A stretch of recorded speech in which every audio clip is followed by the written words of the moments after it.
എന്തെങ്കിലും craft items ഉണ്ടാക്കാമെന്ന് വിചാരിച്ച് എടുത്ത് വെച്ചിട്ടുള്ള ഇതുപോലത്തെ കാർഡ്ബോർഡ് പീസ് നിങ്ങളുടെ കയ്യിലുണ്ടോ? ഉണ്ടാവും, ഉറപ്പല്ലേ? എന്നാൽ അതൊക്കെ എടുത്തിട്ട് പോര്. ഇന്ന് നമ്മൾക്കൊരു കിടിലനായിട്ട് ഉണ്ടാക്കാം. ഇനി ആ കാർഡ്ബോർഡ് പീസൊക്കെ ഇതുപോലെ 3 പീസസ് ആയിട്ട് കട്ട് ചെയ്തെടുക്കുക.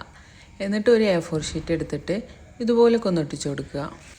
കൈയൊന്ന് നൊടിക്കുമ്പോൾ എല്ലാ പീസസും ഫോൾഡ് ചെയ്ത് കിട്ടുന്ന ആ ഒരു ട്രിക്ക് ഇല്ല, കിട്ടൂല. ഒക്കെ നമ്മൾ തന്നെ സ്വന്തമായിട്ട് ചെയ്തെടുക്കണം.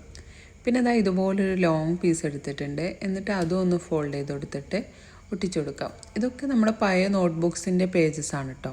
ഇപ്പോൾ സ്കൂളൊക്കെ പൂട്ടിയിട്ട് എല്ലാവർക്കും ബുക്കൊക്കെ വെറുതെ ഇങ്ങനെ ഇരിക്കല്ലേ. അപ്പോൾ അതിൽ നിന്ന് 2 പേജ് ഇങ്ങോട്ട് എടുത്താൽ മതി.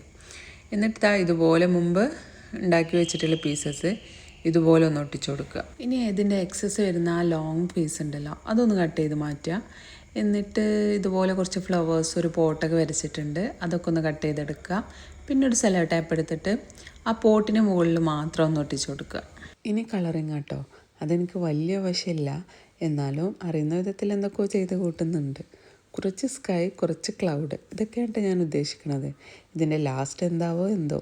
അപ്പോൾ നിങ്ങൾക്കറിയുന്ന വിധത്തിൽ നിങ്ങൾ നന്നായിട്ട് കളർ ചെയ്ത് കൊടുക്കുക. പിന്നെ ഇതാ നമ്മുടെ പോട്ട് എടുത്തിട്ട് ഇതുപോലെ ഒന്ന് ഒട്ടിച്ചു കൊടുക്കുക.